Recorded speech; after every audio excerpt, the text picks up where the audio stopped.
Today's show contains content meant for mature audiences. Some of our discussion may be inappropriate for teens and young children. Today, an exclusive interview that's going to rock the pop music world. A former teen star says mega boy bander Nick Carter raped her and took her virginity when she was only 18.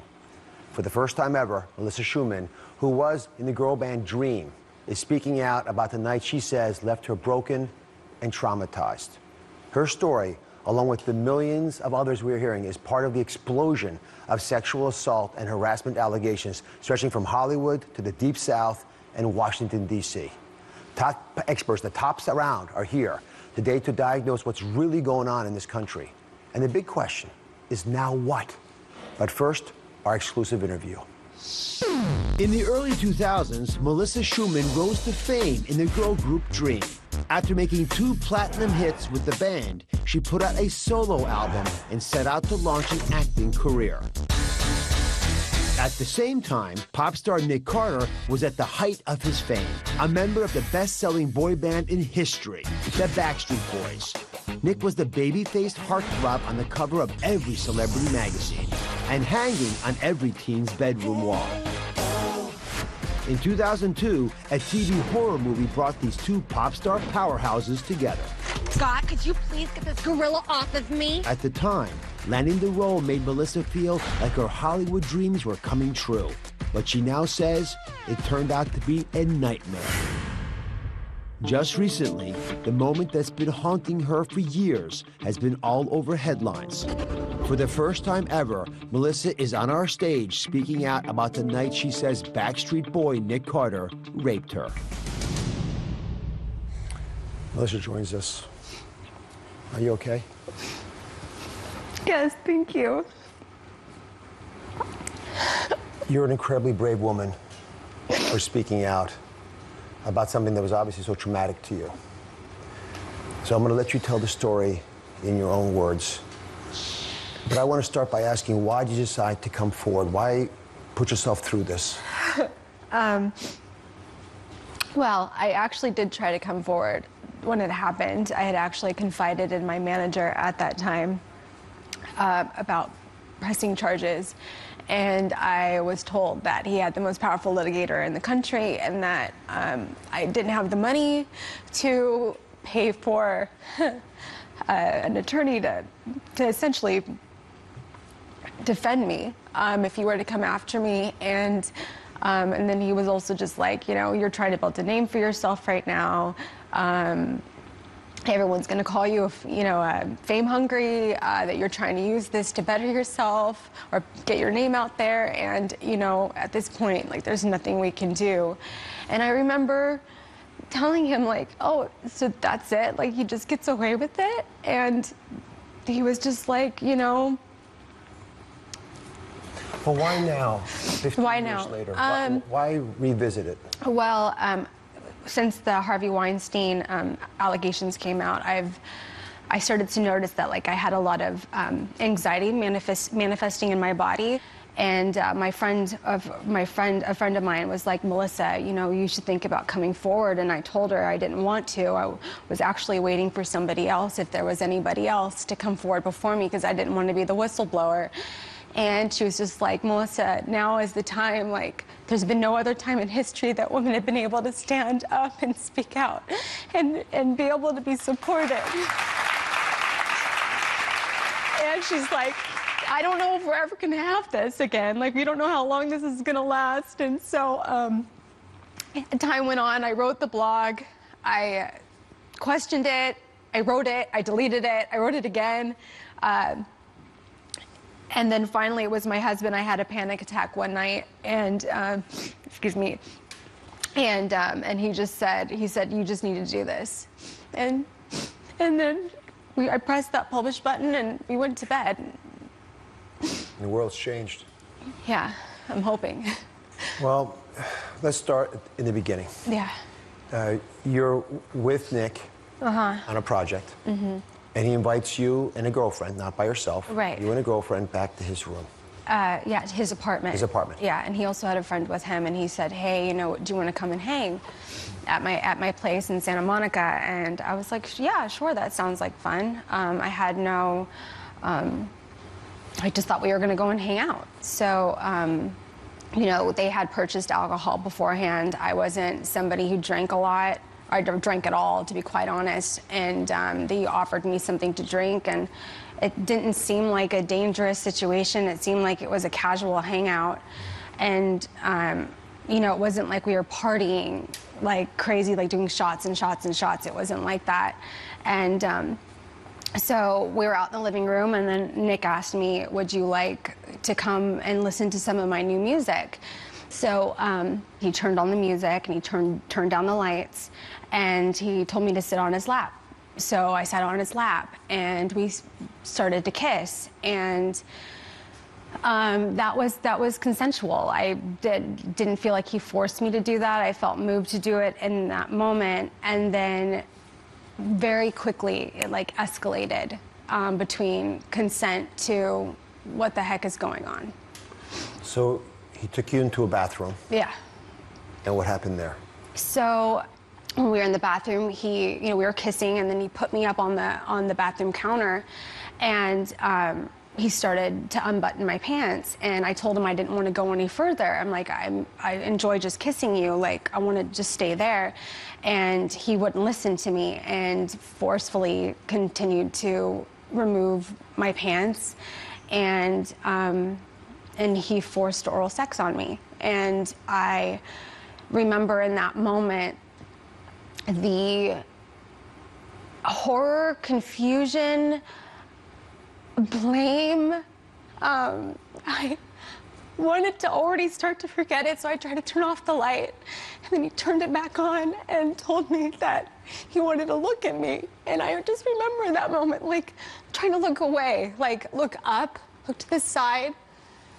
And then somebody else knocked on the door, and it was his friend, and I don't even remember how, we like was frantic, like got dressed. I was dressed again, and then we left, and then he pulled me down the hallway again and into the second bathroom. And then I found myself in a second bathroom, shut the door, and now this time he undressed himself, sat himself up on the counter and said, you know, I did it for you, now you have to do it for me. And I remember in that moment being like, but I didn't ask you to do that for me. And it was just like a feeling of, like somehow I was responsible for that.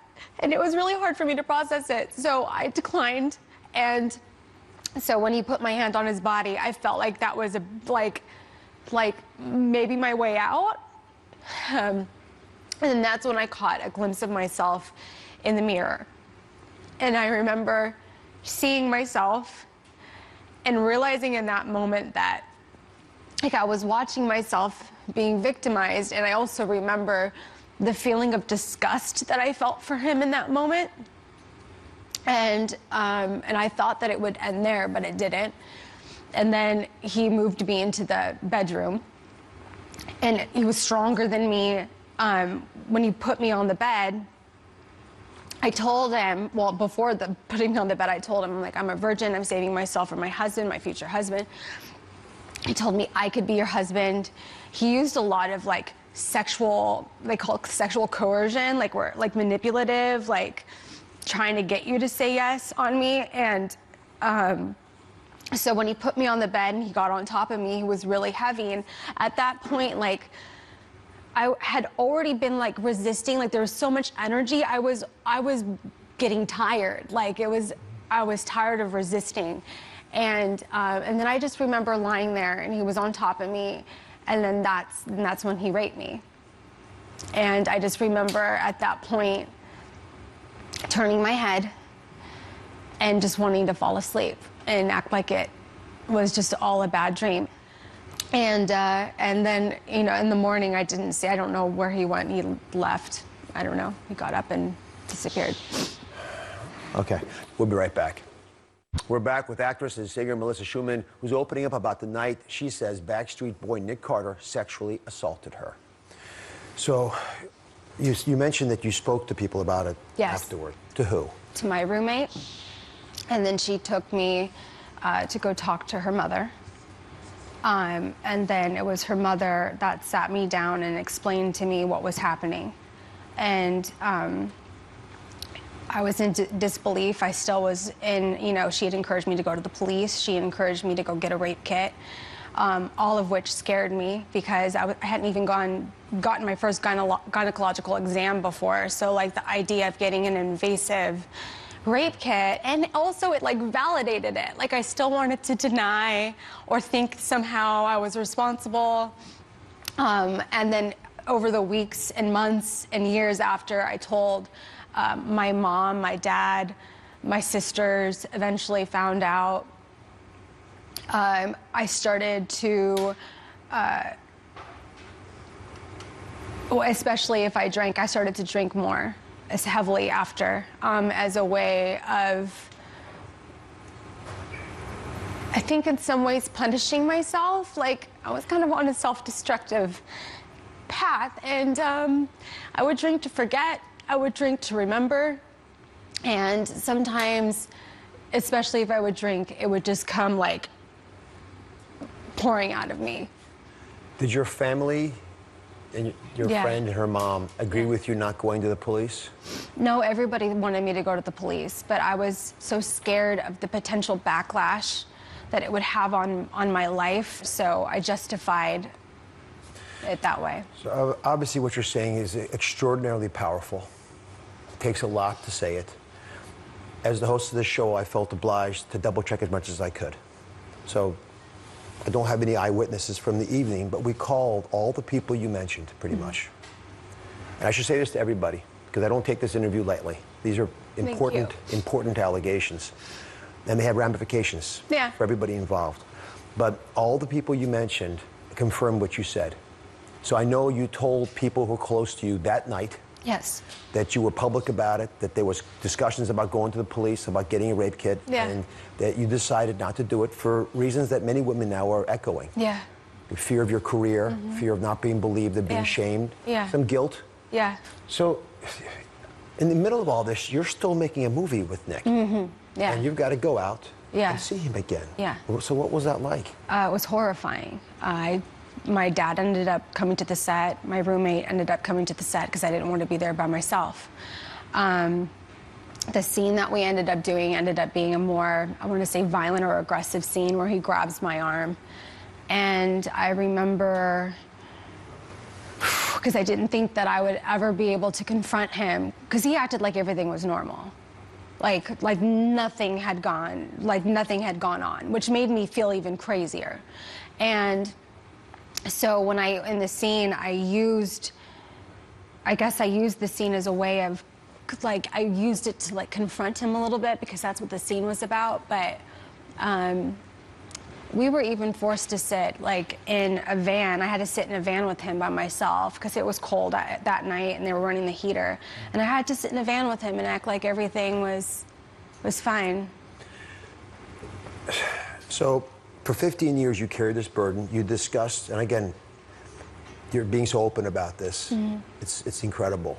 But the fact that alcohol became part of yourself. Yeah. What other physical and emotional issues did you face? Oh gosh, anxiety, ocular migraines. I started getting as of recently, and that's when I was like, I told my mom. It was actually during the whole Louis C.K. thing that when that came out. That's when I had my first ocular migraine, and I realized that, like, no, the stress on my body, like the suppressing of it, like I can't live like this anymore. Like this isn't healthy for me anymore. I can't explain it, but it was just in a constant state of anxiety all the time. I've heard so many of these symptoms from folks who've had classic post-traumatic stress disorder, which I'm sure you read about and you think through. So with all this going on, you decide to post this blog, right? And not soon after, probably by the time you woke up the next morning, Actually, it took about 3 or 4 days, and I thought by the second day, like, whew, maybe that's it. The people at that point were kind, because I never wanted it this big. I wanted to just release it, to unburden myself, to be able to move on and continue the healing, whole healing that I so desired. And I started to notice on my blog things started to skyrocket. Can I read, because I Yeah. want everyone to know this is what happens sometimes when you say things that you believe in your heart. People called you a liar. Yeah. They say you're after the money, or that you just wanted 15 minutes of fame. Oh, sure. And I could have gone on and on. I mean, this is pages and pages Sure. of people saying progressively harsher things. So what do you say to these people? What do you say to people who say you're a liar, or 15 minutes of fame, or you just want money? I can't convince somebody that I'm telling the truth, and I've been having to learn that. I am telling the truth. This is not, I'm telling the truth, but I know I can't convince anybody that. I have not asked for money. I don't want money. 15 minutes of fame, like, I don't want to be known for this. Like, I'm an actress, I'm a singer, I'm a person that has aspirations. I don't want, I'm gonna have to live with this for the rest of my life. Somebody Googles my name and it's gonna say Melissa Schumann accuses Nick Carter of rape. Like, that's not something you want to be famous for. So I accept the fact that I can't change people's minds. People are gonna believe what they're gonna believe. Okay, we'll be right back. We're back with the explosive rape allegations against Nick Carter. Now, we reached out to Nick Carter's team, and he provided us with this statement. I'm shocked and saddened by Ms. Schumann's accusations. Melissa never expressed to me while we were together or at any time since that anything we did was not consensual. We went on to record a song and perform together, and I was always respectful and supportive of Melissa personally and professionally. And I'll put the full statement online. It's clear to me from this statement that Nick thinks this was consensual. Probably interpreted the same way. You know, one of the things that has come up is that you were willing to continue working with them. You explained what happened at the movie. Yeah. You had interactions subsequently. You tweeted to him when he lost a relative, sister. Yeah.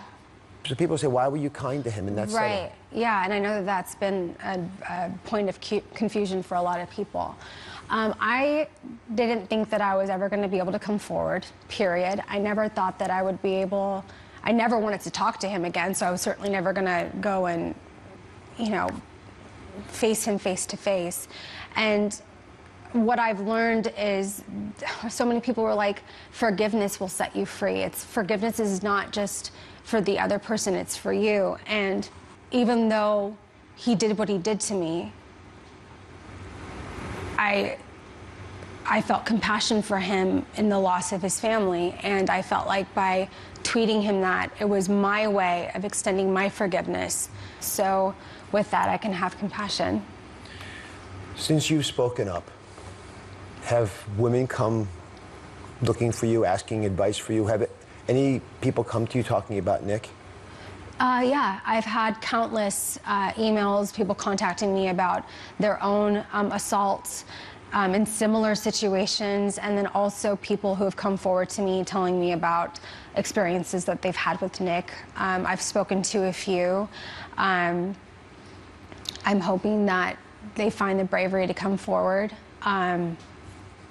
But there's no way of knowing, because it's scary, and it's scary. It's scary to come forward. It's not an easy thing to do, and I can't blame them if they don't. It does make it easier for them that you've come forward. I hope so.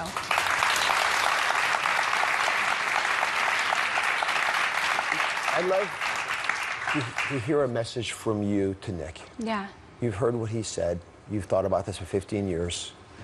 You're obviously an insightful woman. You've done some soul searching. Yeah. What would that message to Nick say? That I forgive you. I don't want anything from you. I wish you only the best. I don't want your money. I didn't do this to hurt you or your family. I did this for me because I needed this healing. And I also did this. And I also came forward because I want to inspire other victims, other people who have been assaulted, to come forward and know that they have a voice. For those who have contacted me and they tell me their story, I tell them, your voice matters. And in order to make a change in this world, I believe that that's what we have to do. And I really hope And I really hope this doesn't stop. I hope every single voice gets heard. And I really hope that we can change the way that we do victim blaming. It needs to stop. If you don't believe somebody, then that's fine, but don't attack them. When you do that, you are re-victimizing them.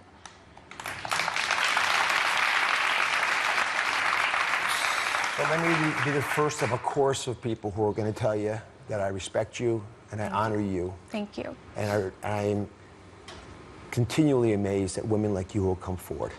And don't ever forget that. Now, I want to bring into the show someone who's led this battle for her entire career. You've heard of her, you all have. One of the top lawyers been advocating for women over the years, defending many of victims of abuse that we've all heard of, often thanklessly behind the scenes. Gloria Allred is here. Please come in, Gloria. Thank you, Dr. Oz. Thank you. You've heard the conversation. I should point out that you do not represent Melissa. That's correct, Dr. Oz. Which I think was an important thing to establish here. Melissa said so beautifully what I think many women are feeling, that it is hard to speak up.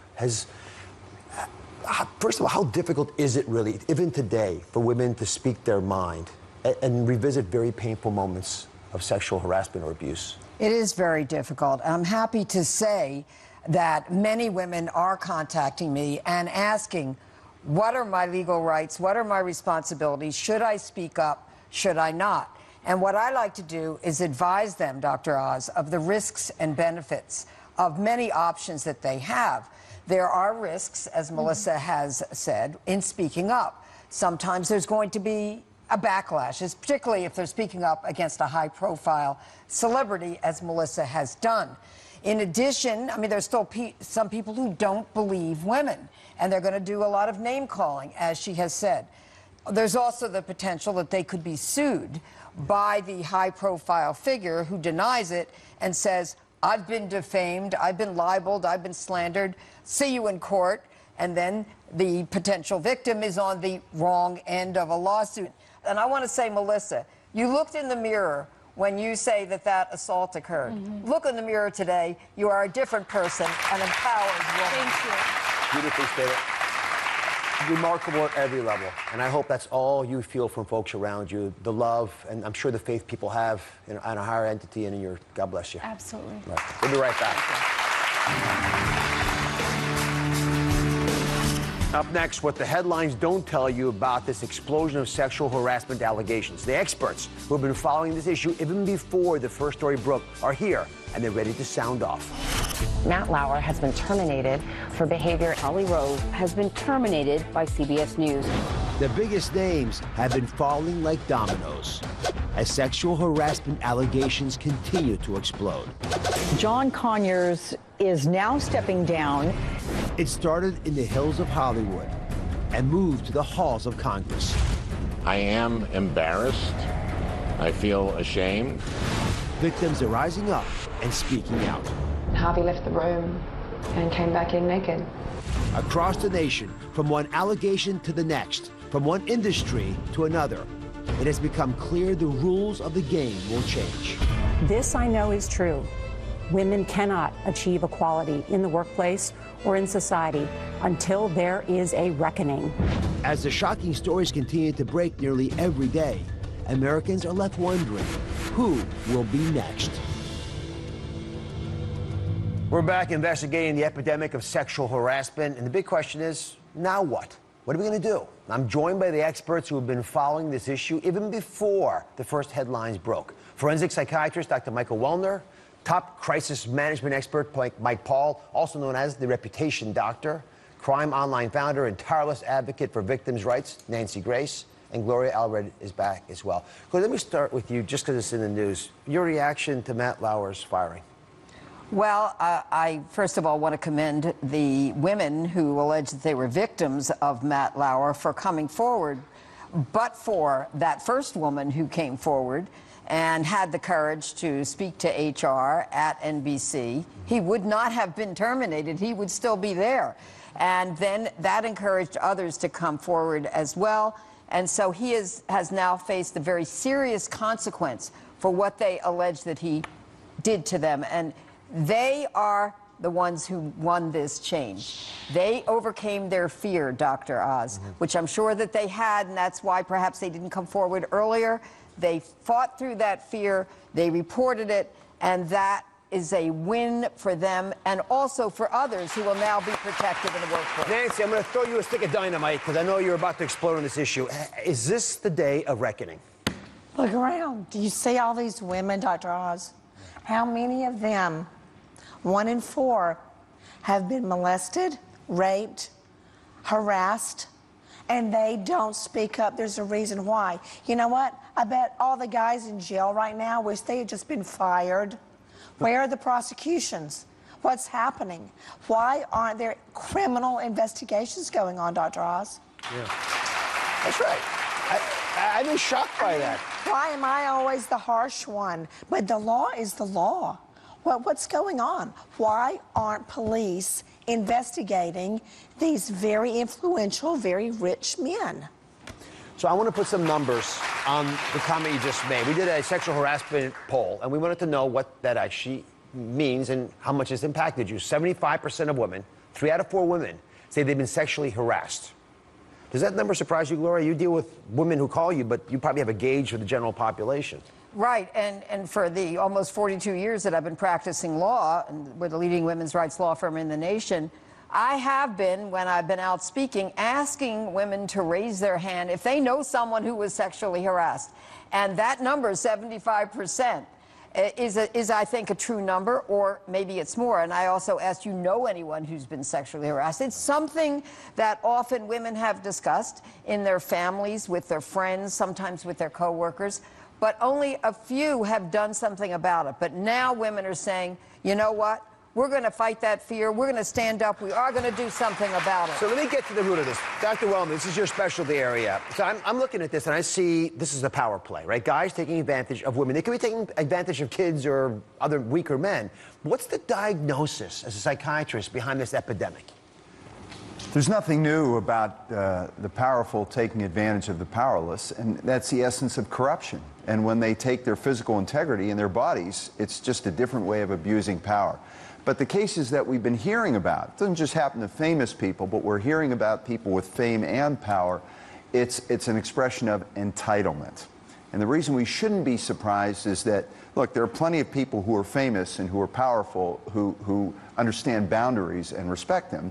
But in order to seek fame and seek power, you have to feel entitled that you're better than other people. And that sense of entitlement is the person who says, I'm entitled to you because I'm important. So it's the same quality that put them in a position to be the respected anchor, to be the congressman, and to have everyone reinforce and sometimes build a seal around them to enable them. You know, the big money producers on Wall Street, they get enabled because they produce money, just like an anchor produces money in the morning show, and they get protected. So, what do you mean by enabling? Are you saying they knew? Because everybody knew about Weinstein, apparently. Of course. Everybody's going, yeah, we knew that. Well, why didn't you do anything about it? When Cokie Roberts says she knew not to get on the elevator with certain congressmen, well, when you've got anchors avoiding and they're silent, they all knew. They all knew, and they all know of people we haven't heard about yet. So, Gloria, who's next to fall? You hear this all the time.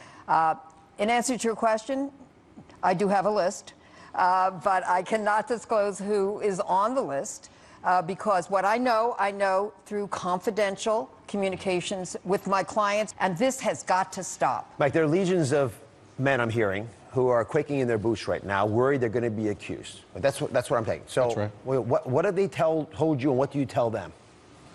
Well, I've actually been talking to folks on both sides, but let's analyze it from the male perspective. They're saying I'm screwed. They're saying my attorney's saying that there are things I can't say that I know is going to best help my brand and my reputation. I explained to them that there's a difference between the court of law and court of public opinion. They're screwed? That's what they say. Okay. There's a difference between the court of law and the court of public opinion.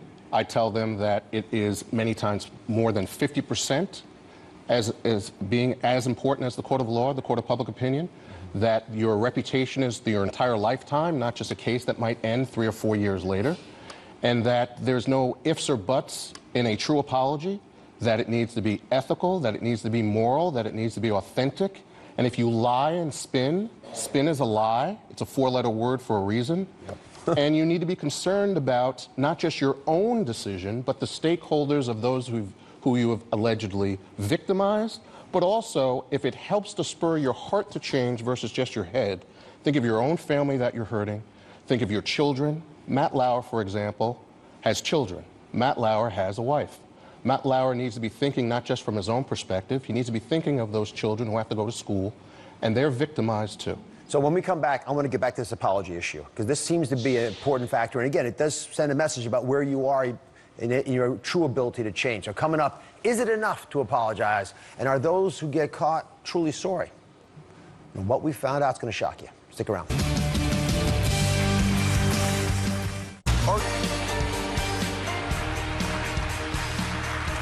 We are back investigating the epidemic of sexual harassment and asking the question, what should happen to the alleged abusers? Now, some of the most powerful men who have been accused have issued statements. In fact, Matt Lauer broke his silence and issued a statement yesterday. In part, he said, "There are no words to express my sorrow and regret for the pain I have caused others by words and actions. To the people I have hurt, I am truly sorry." And then he went on to say, "Some of what is being said about me is untrue or mischaracterized, but there is enough truth in these stories to make me feel embarrassed and ashamed."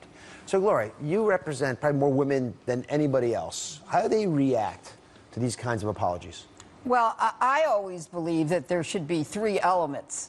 First, there has to be an acknowledgement to the person victimized of what that person says that they are responsible for. Second, then they have to apologize for that which they have acknowledged happened. And then third, they have to make amends to the victim. And that's the way he has to be accountable. Nancy, do you buy the apologies from these men? You're looking tough over there.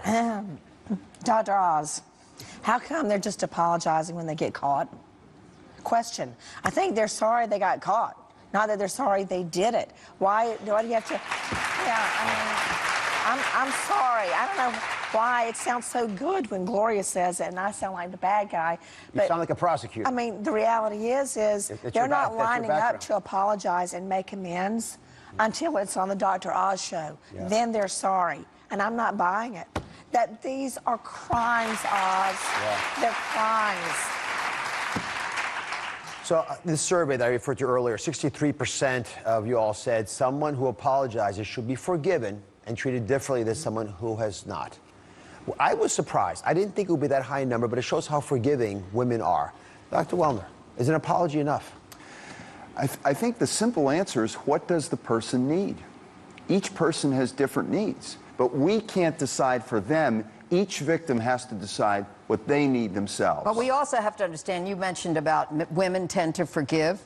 And, you know, women often are socialized to take care of men. And so, and often we won't see men forgiving women or, you know, taking care of them. Women are left on their own, single parents and all of that with no child support. But the point is this. Now women are saying we deserve accountability. We deserve more because we want that. We want a safe place for our daughters. We suffered this, but we're not going to have our daughters have to live through what we have had to live through. So now we're going to demand protection and accountability. Mike, let me go back to you on this apology issue. You're the one who probably drafts these apologies. Yes, but you're skeptical of them. Well, I'm skeptical because, similar to what Michael said, they have to be customized, they have to be heartfelt, and there are some rules. Gloria mentioned a few rules. You must speak directly to the crimes and the issues that you've been involved with in this case. What did you do wrong specifically to her? How are you going to fix it? What is Matt going to say, for example, to this one woman? Now we think that there could be potentially 2 other women. I have to ask the question, maybe the attorney might not, are there 8 other women? When the Tiger Woods case first started, we were doing interviews like this. Mike, how many women are there going to be? Only Tiger knows the answer to that. Well, I made so I'm not neglecting. Because I represented many of those. And I do remember. But the point is that it's not just from the woman's perspective that we're thinking about it. We're thinking about every single one of those women is important. So is the family of those victims. So is the family of those that allegedly did the crime themselves. And we need to make sure that they're all held accountable. Let me take a quick break. We got lots more to talk about. When we come back, the controversial question, should we establish levels of sexual harassment so everyone knows where the line is? Is it possible? Stick around.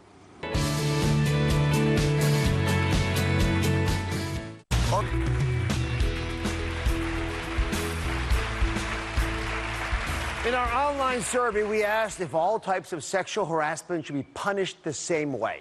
81%, a vast majority, said no. When we asked if someone who sexually harassed someone should lose their job, 77% said it depends on what they did. So it got us thinking, how can we better define levels of sexual assault and harassment? And what do those labels even mean?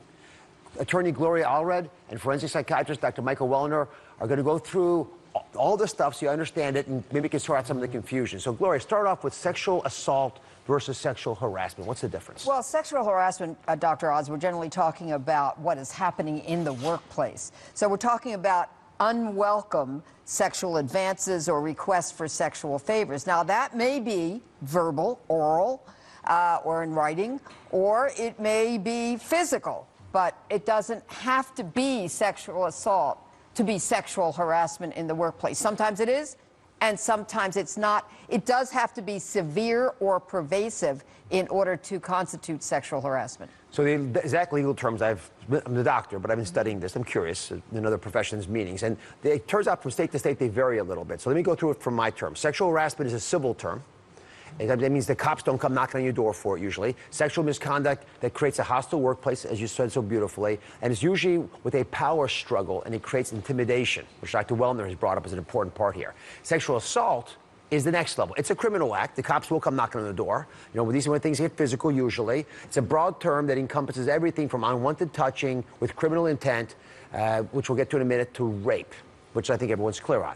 But these two categories, they overlap. And they create confusion for all of us. So in our survey, we did a bunch of questions about this, and there's a wide variety of opinions on severity of the different types of sexual misconduct. So the first level was your jokes. Someone throws a joke out. It seems harmless, but maybe it wasn't. That's the first level, right? Then the level above that includes level 2, includes questions, conversations about sexual nature, unwanted intrusions verbally, unwanted hugging, which again can be interpreted differently. So what starts to push something in this category to become more of a problem? Well, I think that your survey showed a difference between certain kinds of verbal interactions and others, and that's because some verbal interactions, when you start asking somebody about their sex life, it's intrusive.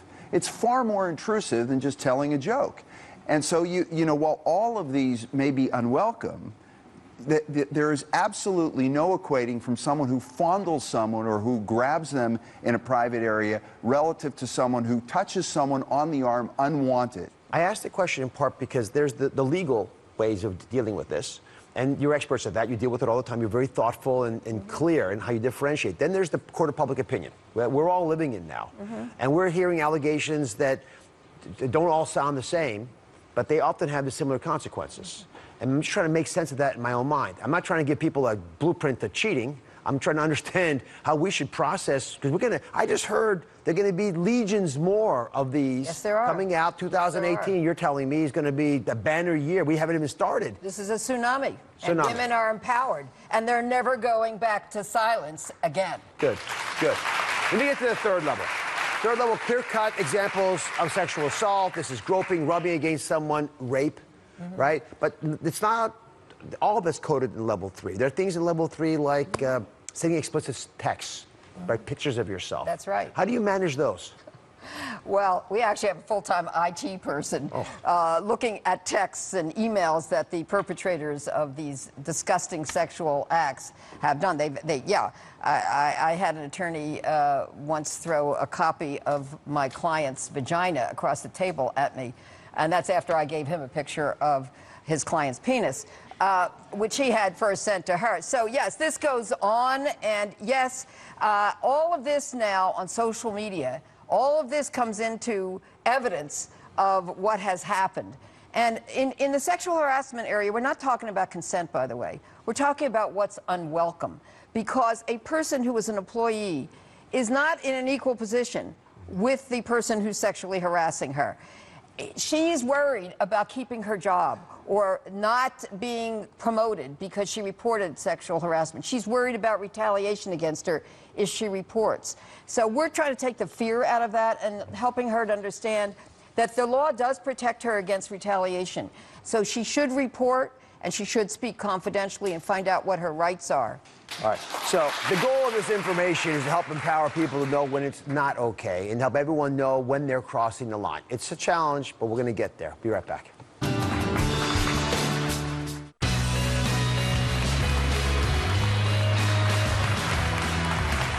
We're at the dawn of a massive movement, as though the sun's rays have illuminated a dark, dusty place where malice took place without being seen.